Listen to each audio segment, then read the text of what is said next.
예, 안녕하세요. 불교와 인간 두 번째 강의를 진행하도록 하겠습니다.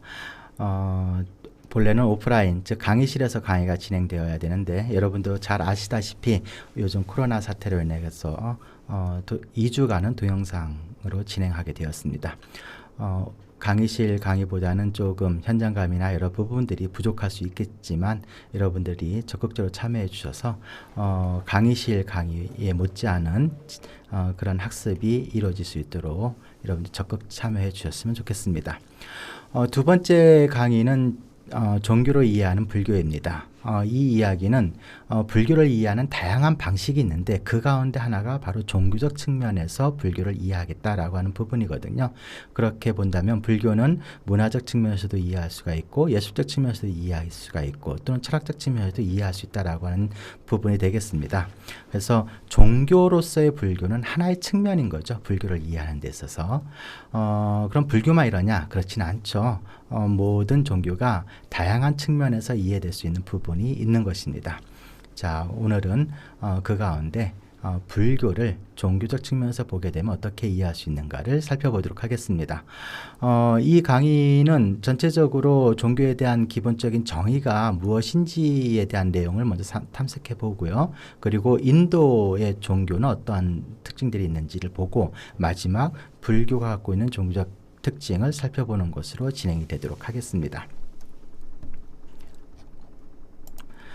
자, 먼저 종교의 기원에 대한 내용을 한번 살펴보도록 하죠.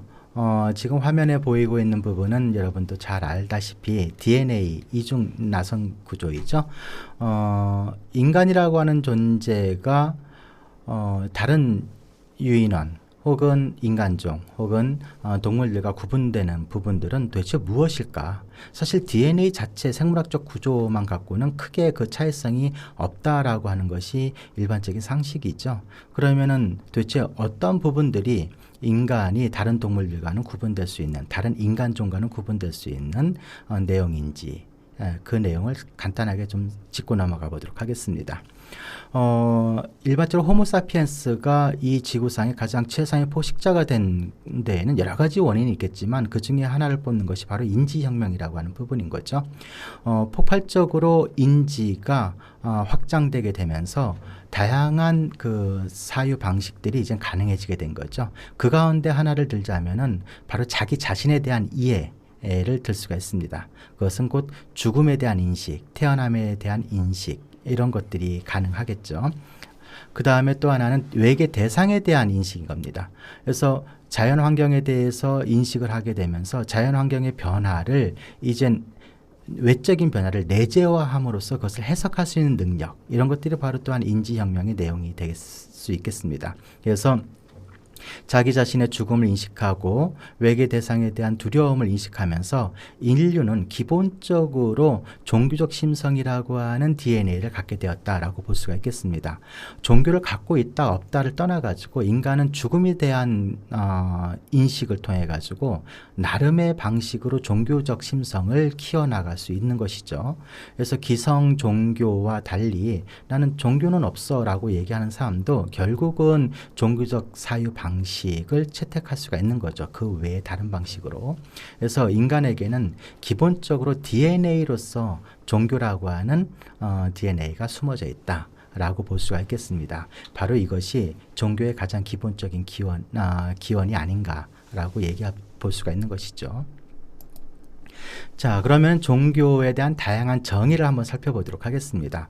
여러분도 알다시피 종교라고 하는 말은 서양의 릴리전이라고 하는 말을 번역을 한 것입니다. 그래서 이 릴리전을 일본 사람들이 지금 화면에 나오듯이 마루종자에 가르칠 교자로 해가지고 번역을 한 것이죠. 종교입니다. 그래서 릴리전은 서양의 개념이에요. 이것을 동양의 개념으로 적용을 하게 될 때는 약간 그 어떤 충돌이 발생을 할 수가 있겠죠. 그래서 먼저 서양에서는 이 종교, 릴리전이라고 하는 것을 어떻게 이해하고 있느냐. 가장 대표적으로 볼 수 있는 것이 바로 틸레라고 하는 신학자의 정의입니다. 신과 인간과의 관계를 얘기하는 것이죠. 창조주로서의 그 신이 있는 것이고요. 그 신에 의한 피조물로서 인간이 있는 거죠. 이 둘 사이의 관계가 종교의 핵심이다라고 보는 것입니다. 이것이 서양 기독교 전통에서 종교를 바라보는 시각이다라고 볼 수가 있겠습니다. 그런데 여러분도 아시다시피 17, 18세기가 되게 되면은 서구 사회에서는 이른바 제국주의 시대가 막을 열게 되죠. 그래서 동양이나 아프리카 지역으로 이제 식민지 개척 시대가 열리게 됩니다. 서양의 열강들이 식민지 지배를 하게 될 때 단순히 영토만 정복하려고 했던 것이 아니고 그 지역에 사는 사람들의 마음까지도 지배하려고 했던 것이죠. 이것이 식민지 정책의 가장 큰 핵심이라고 볼 수가 있을 텐데, 그렇기 때문에 그 지역의 식민지 지역의 종교, 사회, 문화, 전통, 예술 이런 것들을 아주 폭넓게 연구를 하게 됩니다. 그래서 영국이 인도를 식민 지배하게 되죠. 그래서 그때 처음으로 서구 사회에서는 인도의 다양한 종교들을 접하게 됩니다. 그 중에 하나가 바로 불교라고 하는 종교였습니다. 불교는 여러분도 아시다시피 인도에서는 이미 13세기 접어들게 되면 사라지게 됩니다. 인도에서 서양인들이 만난 불교는 텍스트로서 남아있는 불교였던 거죠. 실제 사회적으로 기능하는 불교는 아니었습니다. 하지만 다른 동남아 국가에서는 살아있는 종교로서의 불교를 접하게 됩니다. 이런 종교로서의 불교를 텍스트로서 연구를 하다 보니까 이 불교는 종교가 아니구나라고 하는 결론을 내리게 됩니다. 왜냐하면 불교에는 창조주관념이 없거든요. 신이 없어요. 그러니까 서양 기독교 전통에 익숙했던 사람들 눈에는 창조주가 없는 종교가 과연 가능하겠는가? 그래서 불교는 하나의 철학이나 사상, 또는 좀 조금 나쁘게 보면은 신화적 체계에 불과하다라고 이해를 했던 것이죠. 그런데 연구를 더 진행하다 보니 반드시 종교에 창조주가 있어야 될 이유는 없구나라고 하는 것을 알게 됩니다. 그래서 종교의 개념을 확장하게 됩니다. 그 중에 하나가 이젠 기시모토 히데오라고 하는 일본 종교학자가 얘기한 부분인 것이죠. 인간 생활의 궁극적인 의미를 명확하게 밝혀 인간 문제의 궁극적인 해결에 관심을 갖고 있는 사람들로부터 믿어지고 있는 행위를 중심으로 하는 문화현상이다라고 하는 부분입니다. 이 부분은 뒷부분에 가서 다시 한번 얘기를 하겠는데요. 종교를 문화현상으로 보는 것은 오늘날 가장 일반적인 종교 이해의 방식이다라고 볼 수가 있겠습니다. 그 다음이 폴 틸리히라고 하는 신학자의 견해입니다. 종교는 인간의 현실과 본질 그리고 궁극적 실제에 대한 끊임없는 질문과 대답이다라고 하는 부분입니다. 인간은 현실 존재로서 지금의 삶을 살고 있죠. 그럼과 동시에 나는 도대체 누구인가라고 하는 질문을 던지게 됩니다. 그리고 궁극적으로 존재하는 것에 대한 끊임없이 탐구하는 그런 자세를 유지하고 있죠. 그래서 종교라고 하는 것은 바로 나의 본질과 궁극적인 존재가 무엇인지에 대해서 끊임없이 질문하고 그것에 대해서 대답하는 일련의 체계가 바로 종교다라고 하는 입장인 것입니다. 요즘 사이비 종교와 정통 종교를 구분하는 이야기들이 종종 나오고 있습니다. 올바른 종교라고 하면 기본적으로 질문이 무제한적으로 허용돼야 되는 것이 올바른 종교의 입장인 것이죠. 종교라고 하는 것이 질문이 막히게 되면 이젠 그때부터는 교조화되고 이젠 그 어떤 특정한 사람을 절대시하는 그런 경향으로 흘러가게 됩니다. 그래서 종교라고 하는 것은 질문이 허용되는 사회 이다라고도 볼 수가 있겠습니다. 그 다음에 프로이트라고 하는 심리학자의 정의를 소개하도록 하겠습니다. 종교는 인간의 심리적 문제와 병폐를 해소하기 위해 창안된 치료법과 구조활동의 하나이다라고 설명을 하고 있는 거죠. 프로이트와 융 하면은 서양 심리학을 정추한 대가로서 우리에게 이미 잘 알려져 있는 사람이죠. 이분은 기본적으로 종교라고 하는 것은 인간이 갖고 있는 부정적 심리 문제를 해결하는 데 최적화된 것이다 라고 보는 겁니다. 그래서 그 목적은 인생의 기쁨을 증가시키고 고통을 감소시키기 위한 하나의 방법이다라고 하는 것입니다. 불교를 전통적으로 한마디로 정의해봐라 라고 했을 때 이고등락이라고 하는 말을 씁니다. 이 떠날 이자에다가 고 괴로울 고자 득 얻을 득자 락 즐거울 락자입니다. 즉 고통에서 벗어나서 영원한 즐거움을 얻는 것, 이것이 바로 불교의 정의로서 예전부터 내려오는 내용이죠. 그 측면에서 본다면 프로이트와 불교의 개념이 정확하게 좀 일치하고 있는 모습도 볼 수가 있겠습니다. 독일의 철학자인 막스 베버입니다. 종교는 인간 의미의 문제를 해결하려는 사상 체계이다라고 설명을 하고 있습니다. 인간 생활에서 도피하고 싶지만 과학적인 관심으로도 해결되지 않는 것들을 이제 해석하고자 하는 내용인 것이죠. 자, 전통적으로 종교와 과학은 끊임없이 서로 협력도 하고 갈등도 갖고 하면서 발전을 해왔습니다. 근데 사실 엄밀하게 보면은 종교가 과학에 대해서 끊임없이 도전을 한다거나 과학을 종교의 하위 범주로 집어넣으려고 하는 시도들을 많이 해왔던 것이죠. 근데 종교와 과학은 사실 충돌하는 개념이 아니고 별개의 그 학문 분야다라고 볼 수가 있겠습니다. 인간을 이해하는 데 있어서 두 가지 측면인 거죠. 하나는 과학적으로 이해하는 부분과 종교적으로 이해하는 부분이 따로 있는 겁니다. 이 과학과 종교는 목적의식이 다른 거죠. 과학은 사실을 밝혀내려고 하는 것이고 종교라고 하는 것은 신념체계인 것이죠.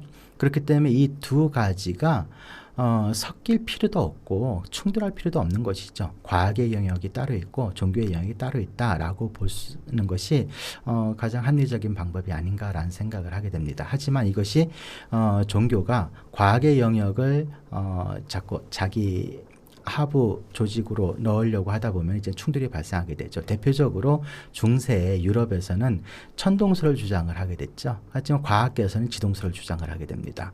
이때 지동설을 주장했던 사람들을 이제 종교재판에 회부를 하는 등 여러 가지 문제들이 발생을 하고 천동설이라고 하는 것이 절대 불변의 진리로서 이제 종교계에서는 기독교계에서는 얘기를 했던 거죠. 하지만 지금에 봐서는 어떻습니까?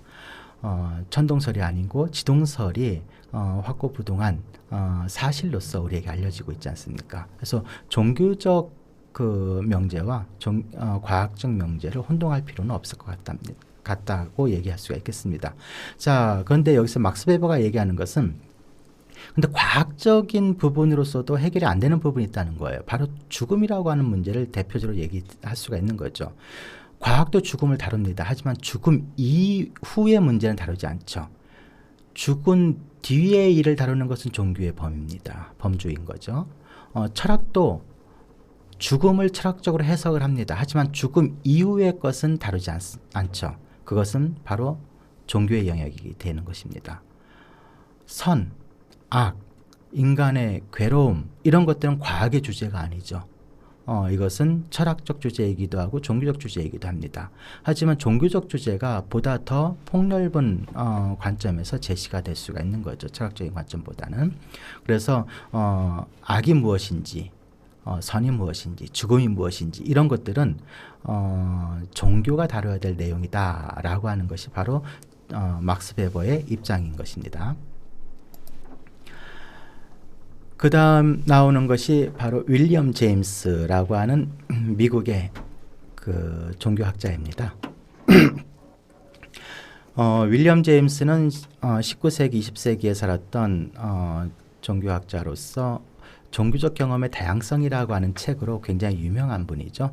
종교학의 거의 뭐 고전이라고 일컬어질 수 있는 그런 책을 저술한 분입니다. 책 제목에서 볼 수 있듯이 종교라고 하는 것은 경험적인 내용을 그 본질로 한다. 누구의 경험이냐? 각 개인의 경험이다라고 얘기하는 것입니다. 그래서 우리는 종교하면은 종교의 제도화된 부분을 갖고 이야기를 합니다.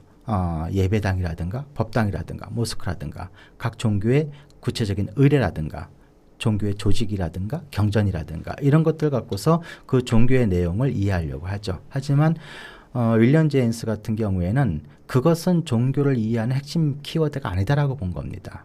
종교를 이해하기 위해서는 인간 자신의 내적 성향에 초점을 둔 내적인 경험이 가장 핵심이다라고 본 것이죠. 양심의 갈등이라든가 죄의식이라든가 또는 뭐 자비라든가 공허감이라든가 이런 내용들이 바로 종교의 핵심적인 내용이 된다라고 본 겁니다. 그래서 성스러운 것을 추구하는 인간 개인의 감정이나 행위나 경험들, 그것이 바로 종교의 가장 중요한 부분이다라고 설명을 하고 있습니다. 그렇게 본다면은 사실 성스럽다라고 하는 것은 조금 다른 의미에서 본다면 어떻습니까? 사찰이 성스러운 공간이고 교회가 성스러운 공간이고 라고 얘기를 하지만 그것이 성스럽다라기보다는 그 공간에 머무르고 있는 존재의 성스러움과 결부지어서 이해하는 것이 더 좋겠죠. 그래서 성물, 성스러운 물건이라고 하는 것은 물건 자체가 성스러운 것이 아니고 성스러운 존재가 다루었던 물건, 그것이 바로 성물이 되는 것이죠. 그래서 결국은 인간 개인이 성스러운 존재가 되려고 하는 과정에서 경험하는 다양한 내적 내용들, 이런 것들이 종교의 가장 관련이 깊은 내용이다라고 이해해 볼 수도 있겠습니다. 자, 그리고 종교의 정의에 대해서 꼭 요즘 말할 때 빼놓을 수 없는 부분이 바로 유발 하라리의 견해인 거죠. 사피엔스라는 책을 지은 것으로 유명하고요. 우리나라에서도 여러 번 와가지고 특강을 했던 분이기도 합니다. 이분이 이렇게 얘기를 합니다. 호모 사피엔스는 어떻게 해서 이 결정적 인계치를 넘어 마침내 수십만 명이 거주하는 도시, 수억 명을 지배하는 제국을 건설할 수 있었을까라고 질문을 던지고 있습니다. 결정적 인계치라고 하는 것은 어떤 한 종이 무리를 이어가지고 살 수 있는 그 개체수의 그 한계를 얘기하는 거죠. 근데 인간이라고 하는 이 호모 사피엔스는 이 결정적 인계치를 넘어섰다는 거죠. 도시에 서울만 해도 1,000만 명이 살고 있습니다. 전 세계로 77억 명이 살고 있어요. 이런 것들이 어떻게 가능할 수 있었을까? 한국이라고 하는 영토에 5천만이 모여 살고 있고요. 인도라고 하는 영토에 대략 14억 명이 모여 살고 있습니다. 어떻게 이런 제국을 건설할 수 있었을까라고 하는 겁니다. 그 비결을 유발 하라리는 허구의 등장에서 찾고 있습니다. 허구라고 하는 것은 말 그대로 존재하지 않는 것이죠. 존재하지 않는 것을 만들어서 믿는 능력이 호모사피엔스가 다른 인간종보다 뛰어났던 점이다 라고 얘기를 하는 거죠. 바로 이런 허구에서 인간들은 호모사피엔스는 결속을 하고 그것이 집단을 이루게 되고 고대 국가로 발전을 하면서 오늘날에 이르게 되었다라고 분석을 하고 있는 것입니다. 그래서 인간의 대규모 협력은 모두가 공통의 신화에 뿌리를 두고 있는데 그 신화는 사람들의 집단적 상상 속에서만 존재한다라고 얘기를 하는 겁니다. 현대 국가라든가 중세 교회라든가 고대 도시 등등이 다 마찬가지라고 얘기를 하는 거죠. 하나의 예를 들면 한국이란 나라, 미국이란 나라, 일본이란 나라, 중국이란 나라가 존재하나요? 지도상에 존재하죠. 그 지도는 누가 만들었습니까? 인간들이 만들었죠. 선을 그어 놓습니다.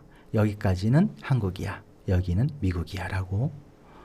실제 한국이란 나라는 존재한 적도 없고 존재하지도 않습니다. 미국도 마찬가지인 거죠. 이건 어디에만 존재합니까? 우리들의 머릿속에 존재하는 거죠. 상상 속에 존재하는 겁니다. 동일한 언어와 문화적 배경을 갖고 있는 사람들이 일정 구역을 획정을 해놓고, 자, 이 지역은 이젠 앞으로 한국이라고 부를 거야. 그러니까 너희들 여기 들어올 때는 우리 허락받고 들어와 라고 했더니 주변에 있는 여러 사람들이 그렇게 할게 라고 동의를 해주게 되면 이것은 나라가 성립하게 되는 거죠. 그런데 이것이 언제나 성공하는 건 아니죠. 우리 비근한 예로 우리는 IS를 들 수가 있습니다. 이라크와 시리아 북부 일대를 점령을 하면서 IS 국가 선포를 하게 됩니다. 그런데 주변에서 뭐라고 했습니까? 우리 인정 못해 라고 한 거죠. 그러니까 거기에선 자체적인 사법제도, 행정제도, 여러 가지 그 국가적 체제를 정비했음에도 불구하고 국가로 발전하지 못하게 되고 소멸하고 말았습니다. 그와 마찬가지로 국가라고 하는 것은 실제가 아니고 인간이 만드는 허구적 실제인 거죠. 이렇게 본다면은 국가라고 하는 것을 실체화하는 것은 이제 전체주의 국가라고 볼 수가 있겠죠. 거기에서 인간은 하나의 부속품이 되어버리는 거죠. 국가의 명령에 절대적으로 복종해야 되는 부속품으로서 인간이 전락하게 됩니다. 하지만 이 국가를 허구로 본다면 이 허구적 존재를 만들어가는 것은 각각의 개인인 거죠.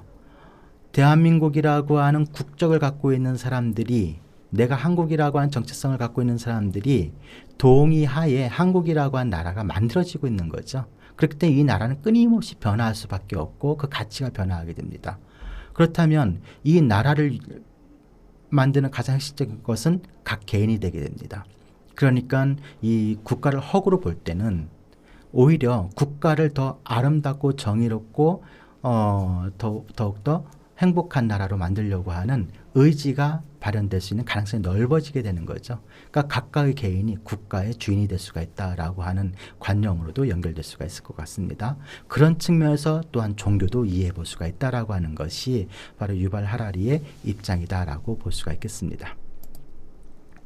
자, 그러면 동영상을 하나 잠깐 보고 넘어가 보도록 하겠습니다. 한 7분 정도 되는데요. 한번 같이 보도록 하겠습니다.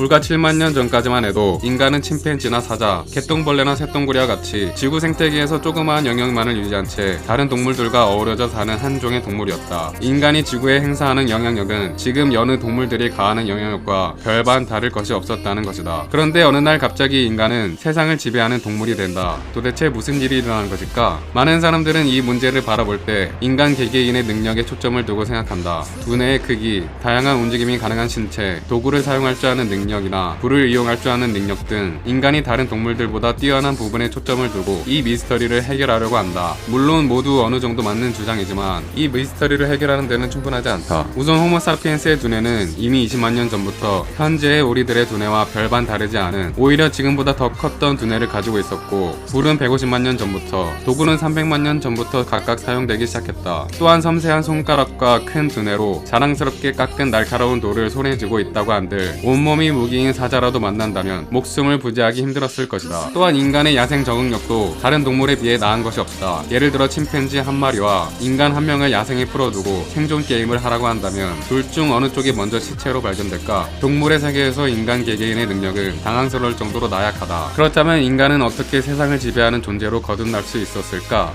역사학자 유발 하라리는 그의 베스트셀러 사피엔스에서 그 비밀이 바로 이 조형물에 있다고 말한다. 이 조형물은 32,000년 전에 만들어진 사자인간이라는 조각품으로 1939년 독일의 동굴에서 발견되었다. 이 조각품의 몸통 부분은 인간의 몸으로 되어 있지만 머리는 사자의 머리를 하고 있는 것이 특징이다. 언뜻 보면 평범해 보일 수 있는 이 조각품은 인류의 엄청난 비밀을 담고 있다. 이 조각에 숨겨진 호모사피엔스의 비밀은 바로 호모사피엔스가 동물의 역사상 최초로 보이지 않는 환상의 존재를 상상하기 시작했다는 것이다. 이 보이지 않는 존재를 믿는 능력이 인류를 세상의 지배자로 만든다. 이게 무슨 말인가? 호모사피엔스 개개인의 신체적 능력은 정말 보잘것없다. 그러나 특유의 사회성으로 호모사피엔스들은 서로 힘을 모아 소규모 공동체를 이루어 서로 돕고 살아왔다. 누군가 딸기를 채취하다가 저 멀리 어슬렁거리는 사자 무리를 발견하면 그는 재빨리 동료들에게 달려가 저기 산 너머에 사자가 있으니 가면 안 돼 라는 메시지를 전달했을 것이다. 그 메시지를 들은 호모사피엔스들은 직접 보지는 않았지만 산 너머에 사자가 있다는 것을 상상하기 시작했고, 그렇게 호모사피엔스는 보이지 않는 것도 믿을 수 있게 해주는 인지적 진화 과정을 거쳤을 것이다. 보이지 않는 것을 믿는 이 능력이 그토록 중요한 이유는 바로 이 능력이 곧 가상의 신을 만들어내기 때문이다. 지금과 같이 의학적 지식이 없었던 시절, 버섯을 먹고 갑작스럽게 죽는 동료나 엄마의 뱃속에서 나오는 기형아, 가뭄이나 홍수 등 도저히 이해할 수 없었던 미스터리한 일들은 모두 보이지 않는 곳에서 자연을 통제하는 환상의 존재, 즉 신 때문이라는 믿음을 갖게 되었는데, 이 신이라는 존재가 혈연으로만 맺어져 있었던 사피엔스들의 소규모 공동체를 피 한 방울 섞이지 않은 수많은 사피엔스를 한데 묶는 유례없는 대규모 공동체로 변화시키게 된다. 호모사피엔스는 사회적 동물이지만 신이 출현하기 전 그들이 이루고 살아가는 사회 규모는 한계가 있었다. 그들의 공동체는 혈연으로 맺어진 친가족으로 국한되어 있었고, 자신의 피가 섞이지 않은 다른 부족의 호모사피엔스들은 모두 경쟁 상대이자 적이었는데, 신의 출현 이후 모든 것이 바뀌게 바뀌어버린 것이다. 자기 자신이 초자연적인 신을 믿고 다른 부족의 인간들도 똑같이 그 신을 믿는다면 공통의 신 아래 서로 협력할 수 있는 연대감이 생기는 것이다. 그렇게 가족으로만 이루어진 소규모의 집단을 이루고 살아가던 사피엔스들은 유례없이 강력한 대규모의 집단으로 발전해 나갔다. 이 논리는 현대인들에게도 똑같이 적용된다. 천주교 신자는 처음 보는 사람을 만나더라도 그 사람이 같은 천주교 신자라는 것을 알게 되면 그 사람에게 더 신뢰감과 친근감을 느낀다고 한다. 이것은 개신교 신자나 이슬람 신자 등 다른 모든 종교에도 동일하게 적용되는 현상이다. 이 이론은 인지과학자이자 종교학자인 아랍 노렌 자얀의 저서 거대한 신에 나오는 이론과도 일맥상통한다. 그의 책에 나오는 내용은 이렇다. 현대에는 수많은 다양한 종교가 존재하지만 그들의 교리에는 공통점이 있다. 나쁜 짓을 하면 벌을 받고 착한 짓을 하면 상을 받는다는 권선징악의 메시지를 담고 있다는 것이다. 그런데 역사적으로 존재했던 종교의 신들이 다 이렇게 도덕 선생님의 역할을 한 것은 아니다. 초기의 종교들은 대부분 비를 내려주거나 맹수에게 물려 죽지 않도록 기원해주는 종교들이었다. 그런데 이 중에서 도덕적인 감시자의 역할까지 하는 신을 앞세운 종교들만이 거대하게 번성하고 살아남을 수 있었던 것이다. 어떤 종교의 전지전능한 신이 호모사피엔스 개개인의 행실을 항상 감시하고 있다고 가정해보자. 서로가 서로를 아는 사이가 아닐지라도 같은 신을 믿는다면 저 사람이 나를 속이지는 않겠구나 라는 믿음으로 같이 협력할 수 있는 기회를 갖게 되고, 따라서 모르는 남일지라도 함께 공동체를 이루는 것이 가능해졌다. 그래서 우리가 현재 관찰할 수 있는 거대 종교들은 모두 하나같이 인간에게 도덕적인 행실을 권유하고 비도덕적인 행위는 처벌하는 권선징악의 종교들인 것이다. 성경 잠언 19장 9절 거짓 증언은 벌을 면치 못할 것이요 거짓말을 하는 자는 망할 것이니라. 코란 더 노블 코란 3장 61절 거짓말을 하는 자에게 신의 저주가 있기를. 이렇게 형성된 신뢰감으로 수백 수천 명이 같이 협동할 수 있게 된 호모사피엔스들은 기껏해야 30마리가 공동체를 이루고 사는 사자들이나 100여 마리가 공동체를 이루고 사는 침팬지들까지 손쉽게 제압할 수 있게 되었다. 그러니 지금의 우리를 있게 한 것은 인간의 유전적 진화라고 하기보다 문화적 진화, 즉 신의 탄생으로 비롯되었다고 할 수 있다. 침팬지와 호모사피엔스 외에도 많은 영장류들은 공동체를 이루고 사는데 그 공동체의 규모는 두뇌 심피질의 부피와 상관관계를 이룬다고 한다. 이것을 덤바의 숫자라고 일컫는데, 심피질의 부피에 함수를 넣어 계산을 해보면 침팬지는 생물학적으로 최대 120마리까지 한 공동체를 형성할 수 있고 인간은 최대 150명까지 공동체를 형성할 수 있다는 답이 나온다. 무슨 말인가 하면 인간의 인지력은 생물학적으로 한계가 있어서 서로 알고 지낼 수 있는 사람의 숫자가 150명이 최대라는 말이다. 따라서 페이스북에 등록되어 있는 친구가 수천 수만 명이 되어도 150명이 넘어가면 어떤 사람이 어떤 사람과 어떠한 관계를 맺고 사는지 알지 못한다는 얘기다. 인류의 조상은 오랜 기간 동안 혈연으로 맺은 소규모 공동체를 이루어왔고 두뇌도 그에 맞게 진화를 해왔는데, 이 두뇌가 인식하는 공동체의 범위는 150명이 한계라는 것이다. 실제로 이 덤바의 숫자를 믿지 못했던 라스베가스의 마술사 릭 렉스는 덤바의 숫자를 깨보겠다며 자신의 페이스북 친구들을 상대로 실험을 자행했는데 페이스북 메시지를 다른 사람에게 잘못 전달하며 실패했다고 한다. 그런데 이 생물학적 한계가 신이라는 존재로 인해 깨진 것이다. 결국 보이지 않는 것을 믿었던 인간은 세상을 지배하지만 보이는 것만 믿었던 다른 동물들은 철창 속에서 사는 신세로 전락해버린다. 이 차이가 바로 모든 동물들로부터 인간을 분리시킬 수 있었던 결정적인 차이였다. 그러니 신이 지금의 인간을 만든 것이 맞다. 그리고 그 신은 인간이 만든 것이다. 예, 방금 시청한 동영상의 내용은 앞서 잠시 얘기했던 유발 하라리의 내용을 동영상으로 제작한 내용입니다. 자, 그러면은 그 다음 내용으로 넘어가 보도록 하겠습니다. 그럼 종교라고 하는 것을 가장 폭넓게 정의해보면 어떻게 정의해 볼 수 있을까? 바로 지금 보고 있는 화면입니다. 인간이 지니는 궁극적인 문제에 대해 해결을 해준다고 주장하면서 그 주장을 신앙하는 무리들에 의해 영위되어지는 의례를 동반하는 문화현상이다. 이렇게 지금 정의를 하고 있습니다. 궁극적인 문제라고 하는 것은 죽음의 문제라든가 삶의 문제라든가 이런 어떤 인간이 갖고 있는 아주 근원적인 질문인 거죠. 그런 것들에 대해서 어떤 특정한 종교가 해결해 준다고 얘기를 하는 겁니다. 그리고 그 해결에 대한 그 방법을 신앙하는 무리들이 있고, 그 무리들은 독특한 의식적 절차를 진행하게 되는 거죠. 이것을 의례라고 얘기하는 것이죠. 이러한 의례를 동반하는 문화 현상이 바로 종교다라고 얘기를 하는 겁니다. 자, 종교를 정의하는 가장 폭넓은 정의라고 얘기할 수가 있는 것이죠. 자, 그러면 우리가 여기서 이런 질문을 한번 해볼 수가 있겠습니다. 한국 문화가 우수한가요? 일본 문화가 우수한가요? 한국 문화가 우수한가요? 미국 문화가 우수한가요? 한국 문화가 우수한가요? 중국 문화가 우수한가요? 이런 등등의 질문이 가능할 겁니다. 예전에는 제국주의 시대는 확연히 그랬던 거죠. 피식민 지배자들에게 지배자들은 그런 얘기를 하는 거죠. 우리가 너희들을 문화적으로 계몽해 줄게. 일본이 우리나라를 강제 점령하면서 얘기했던 것도 마찬가지인 거죠. 개화시켜 주겠다는 거잖아요. 그러니까 자기들의 문화가 더 우월하고 피식민 지배자들의 문화는 저열하다고 평가했던 겁니다. 하지만 지금은 그 어떠한 문화도 저열하다, 우월하다라고 하는 관념으로 구분할 수 없다라고 하는 것이 일반적인 상식이죠. 그래서 오늘날 가장 한국적인 것이 가장 세계적인 것이다라고 하는 말이 가능해지게 되는 겁니다. 한국적인 것, 다른 문화와 구별되는 한국만의 문화가 세계의 가장 가치 있는 문화적 코드가 될 수 있다라고 얘기를 하는 거죠. 그런 측면에서 본다면 한국 문화와 미국 문화 둘 중에 어느 것이 더 우월하다, 우수하다라고 얘기할 수가 없게 되는 겁니다.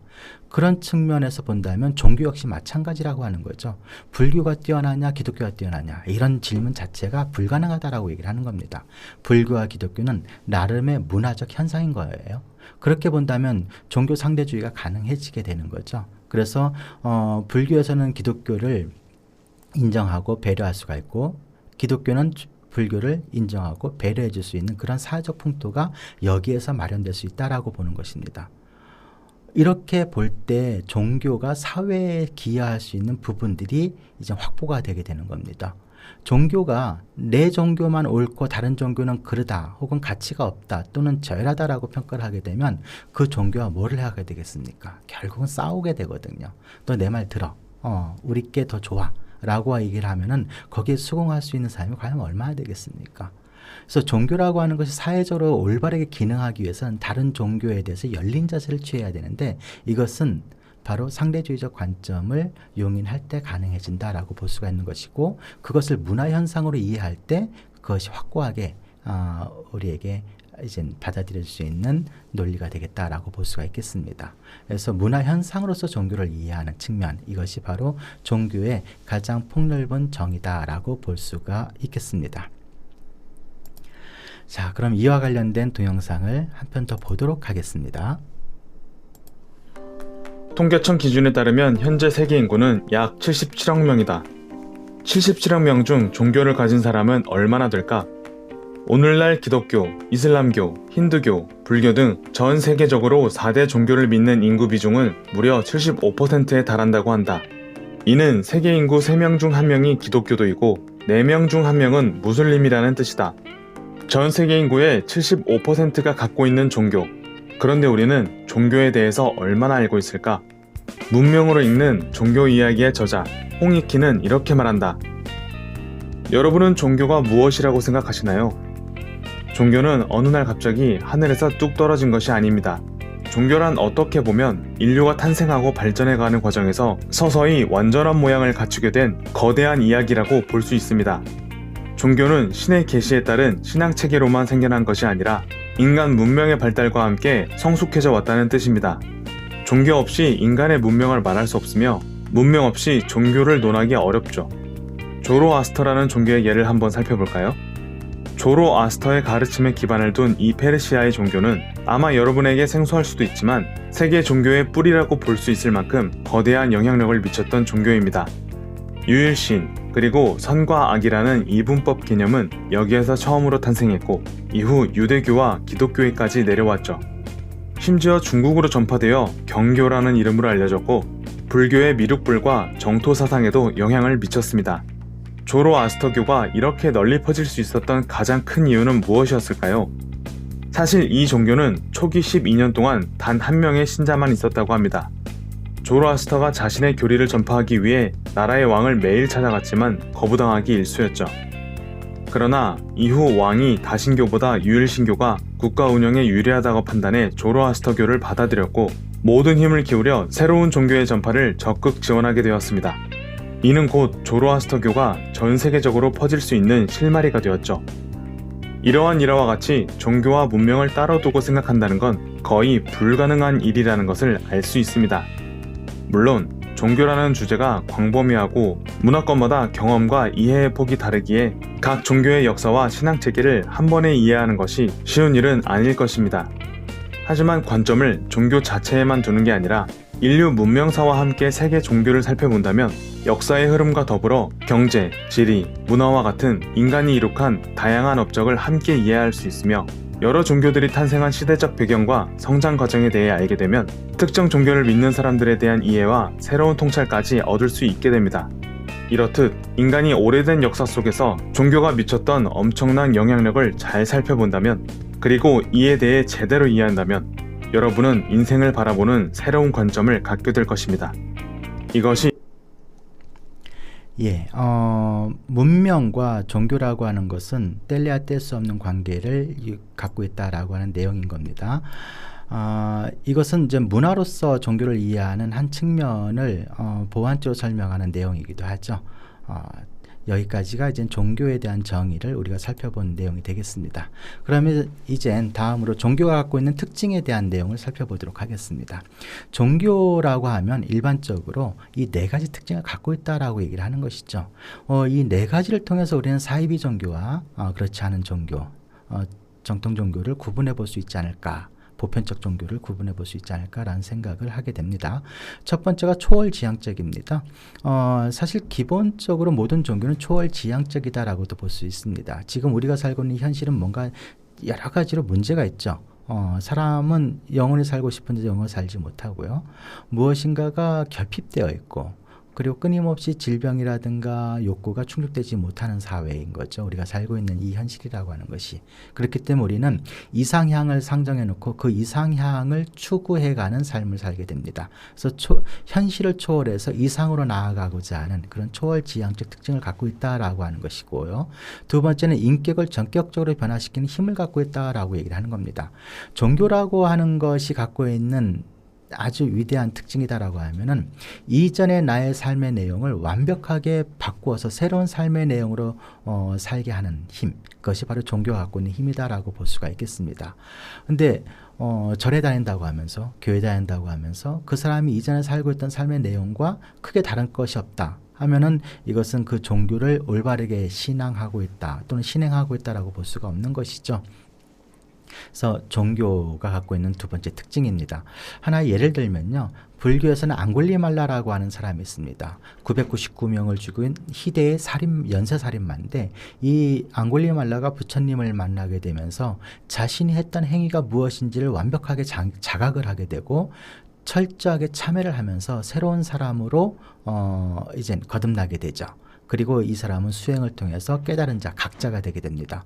이런 것들이 가능하게 된 것은 결국은 이전의 자신의 삶과 완벽하게 단절함으로써 새로운 삶으로 탄생하게 되는, 그래서 인격이 전혀 다른 존재로서 변모하게 되는 모습을 보여주고 있습니다. 기독교에서는 사도 바울을 들 수가 있죠.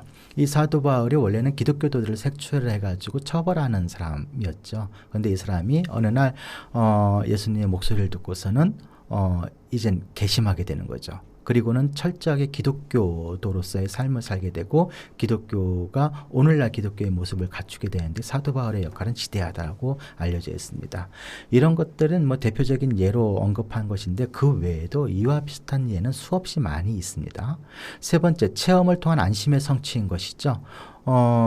종교를 올바르게 믿게 되면은 기본적으로 다른 사람들과의 적대적 관계가 아니라 다른 사람과의 공존을 모색하게 되고 내 마음은 평온해지게 되는 거죠. 다른 사람과 싸울 필요가 없으니까 이 전투력이 생기는 대신에 뭐가 생기나요? 포용력과 자비심, 사랑 이런 것들이 생겨나게 되는 거죠.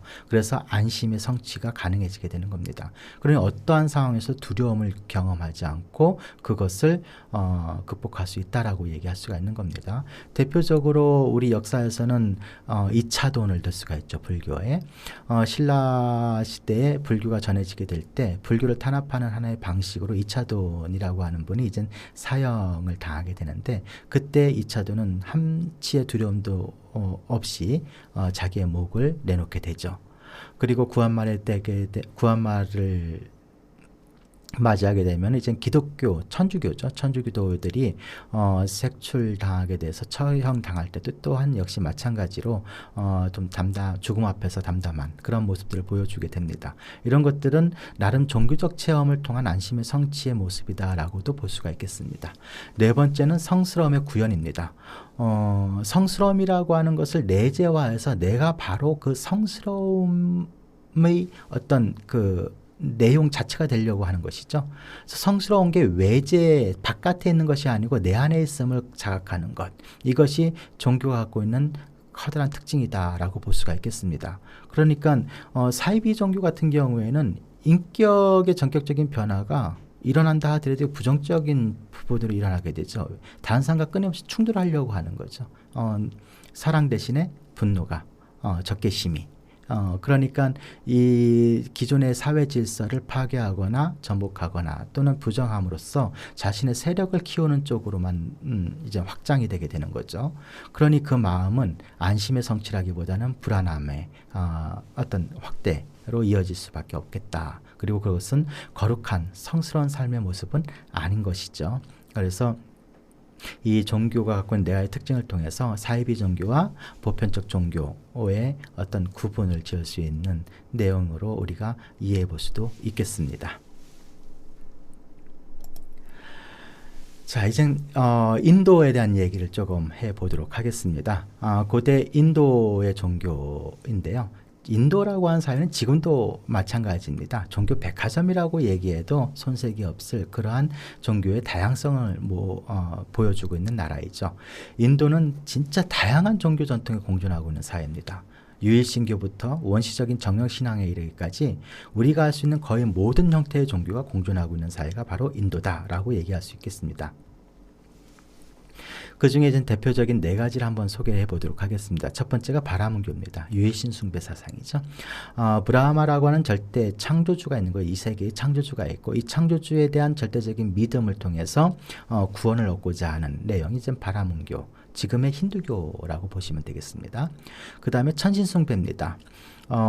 천신숭배라고 하는 것은 일종의 다신교다라고 보시면 되겠습니다. 인도에는 무수한 신격들이 존재를 하게 되죠. 그 신들을 사람들마다 달리하면서 신앙생활을 하고 있습니다. 천신숭배 사상이 있고요. 그 다음에 야차숭배 사상이 있습니다. 약샤라고 하는 것은 일종의 정령신앙하고도 유사한데요. 이제 귀신이라고도 묘사할 수도 있고 또는 산과 들에 사는 어떤 그 정령으로서도 이해할 수도 있고 나무에 내재되어 있는 어떤 신비로운 존재 이렇게도 이해할 수가 있습니다. 그 다음이 프레타 숭배 사상입니다. 죽은 자를 숭배하는 거죠. 일종의 조상신 숭배 사상과 밀접한 관련이 있다라고도 볼 수가 있겠습니다. 그 외에도 인도에는 굉장히 다양한 종교적 흐름들이 있게 되죠. 그 가운데 이제 불교를 얘기하게 되면 이제 사문이라고 하는 그 전통을 얘기할 수밖에 없게 됩니다. 사문 이라고 하는 내용은 기본적으로 금욕주의와 출가주의에 바탕을 하게 됩니다. 금욕주의는 다른 말로 하게 되면은 고행주의라고도 이해해 볼 수가 있겠습니다. 출가주의라고 하는 것은 소유를 포기한 삶이죠. 무소유의 삶을 얘기하는 것이고요. 그래서 대표적으로 불교와 자인화교 등을 얘기할 수가 있겠습니다. 불교와 자인화는 대표적인 사문 종교인데요. 이 두 종교는 큰 차이점이 있는데 그 중에 하나가 바로 고행주의에 대한 입장 차이입니다. 자연화교는 고행주의에 대해서 굉장히 적극적으로 받아들이고 있는 종교인데 불교는 고행주의에 대해서 굉장히 비판적입니다. 이 고행과 관련된 내용이 불교와 자연화교의 가장 큰 구분점으로 제시될 수가 있는 내용이고요. 물론 도덕부정론이나 유물론자들의 견해도 있습니다. 불교에서는 이러한 사상들을 총체적으로 육사외도라고 하는 말로 표현을 하게 됩니다. 그래서 인도 종교는 크게 바라문교를 중심으로 한 유신론적 전통과 사문 전통을 중심으로 한 무신론적 전통으로 크게 구별될 수가 있습니다. 유신론이라고 하는 것은 창조주를 인정하는 것이고요. 무신론은 창조주를 인정하지 않는 종교 전통이다라고 보면 되겠죠. 그래서 대표적으로 무신론적 종교 전통의 대표는 바로 불교로 많이들 언급을 하고 있죠. 불교는 창조주를 인정하지 않는 종교이기 때문에 그렇습니다. 자, 이젠 종교로서 불교가 갖고 있는 특징을 살펴보도록 하겠습니다. 5가지 특징으로 제시할 수가 있는데요. 첫 번째는 인간 중심적인 종교다라고 얘기를 하는 것입니다. 의지를 현재와 미래를 좌우하는 결정적 요소로 바라보고 있는 거죠. 누구의 의지입니까? 각각의 개인의 의지인 겁니다. 나의 삶과 현재의 삶과 미래의 삶을 결정하는 것은 나의 개인적인 의지인 거죠. 이것은 절대자 창조주의 의지가 아닌 거죠. 그렇기 때문에 불교는 철저하게 인간 중심적인 종교다라고 설명할 수가 있는 것이고요. 두 번째는 자력과 깨달음의 종교인 거죠. 스스로 수행으로 깨달음을 성취하게 되면 누구나 부처가 될 수 있다라고 하는 전제를 갖고 있습니다. 그러니 이것은 내가 원하기만 한다면, 진짜 내가 노력만 한다면 내가 원하는 인격을 내가 성취할 수가 있다. 그것은 바로 부처가 될 수 있다라고 하는 내용으로 연결되게 됩니다. 그리고 내면과 마음의 종교다라고 하는 거죠. 마음밖에 행복이 없고 마음밖에 진리가 없다라고 하는 말로 설명을 합니다. 흔히 우스갯소리로 팔만대장경을 거대한 믹서기에 놓고서 갈아서 딱 펼쳐놓게 되면 한 글자가 만들어진다고 합니다. 마음 심자 하나라고 얘기를 하는 거죠. 그만큼 불교는 마음에 대한 부분을 굉장히 세밀하게 고찰에 들어가게 됩니다. 그래서 마음 이론이 발전을 하게 돼서 이런 부분들은 현대 심리학의 발전에도 일정 부분 영향을 미쳤다라고 평가를 받기도 합니다. 그리고 헌신하는 종교입니다. 깨달음의 사회화를 통한 자비의 실천인 거죠. 불교라고 하는 종교는 곧 부처님 당시 때부터 사회복지 부분에 굉장히 큰 관심을 갖고 있었던 종교입니다. 이제 빈민들에게 의료복지라든가 또는 그 무료 급식소라든가 이런 것들을 활발하게 인도 불교 때부터 부처님 당시 때부터 실천해 왔던 부분이고요. 오늘 우리나라에서도 삼국시대나 고려시대에도 사찰에서 불교계에서 이러한 빈민구제 활동들을 활발히 해왔던 것을 우리가 확인해 볼 수가 있습니다. 그래서 불교는 기본적으로 이 사회를 극락정토로 만드는 것을 목적으로 하는 것이죠. 그래서 헌신하는 종교다라고 정의할 수가 있겠고요. 그 다음에 윤리적 평화의 종교다라고 설명을 할 수가 있습니다. 비폭력과 공존의 가치를 실현하는 거죠. 불교는 어떤 경우에도 폭력을 용인하지 않습니다. 맞지마니까라고 하는 경전을 보게 되면 부처님께서 이런 말씀을 하십니다. 어떤 사람이 나의 사지를 묻고 톱으로 나의 사지를 자른다고 상상을 하자. 그럴 때일지라도 그 사람에 대해서 분노와 원망의 마음을 갖는다면 그는 나의 제자가 아니다라고 극단적으로 표현할 정도로 폭력에 대해서는 어떠한 경우도 인정하지 않습니다. 부처님은 또 다른 경전에서 누군가가 나를 비방하더라도 그대들은 분노하지 말라라고 얘기를 합니다. 이러한 내용들은 12, 3세기가 되게 되면 이슬람 세력이 인도를 공략을 하게 되죠. 그때 불교도들이 보여줬던 행동들을 통해서 확인해 볼 수가 있습니다. 불교도들은 칼과 활을 들지 않고 삭과 곡괭이를 들고서 사찰을 보호하는 데 힘을 쏟고요. 사찰을 다 파괴하니까요. 흙을 날려다가 사찰을 묻는 거예요. 그리고 뭐합니까? 도망갑니다. 어떠한 경우에도 나를 위해서, 불교를 위해서 폭력을 행사하는 것은 불교에서는 인정하지 않는다라고 하는 측면입니다. 그래서 마하트마 간디도 비폭력 사상을 이렇게 펼치는 데 있어서 불교와 자이나의 영향을 많이 받았다라고 하는 평가를 받고 있지요.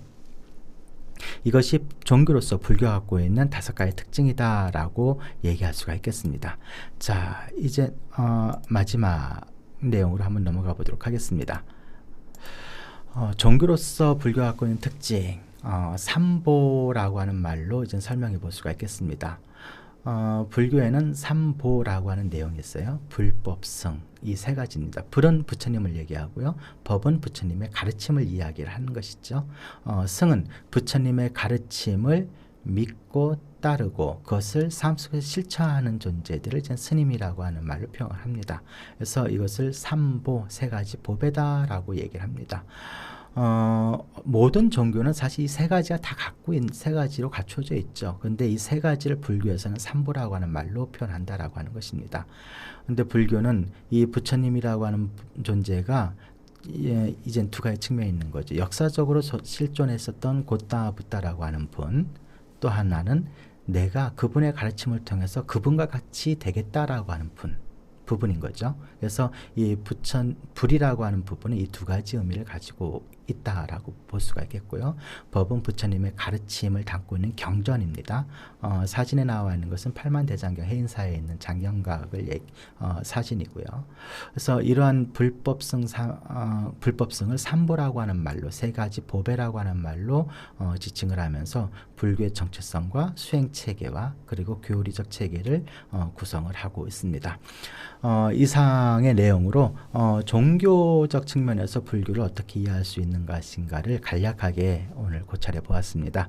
오프라인에서 강의되는 것보다는 조금 빠르게 진행이 됐던 것 같습니다. 여러분들 건강 조심하시고 개학이 되게 되면 이제 4월 달에 이제 보게 될 것 같습니다. 건강한 모습으로 학교에서 만나기를 기대합니다.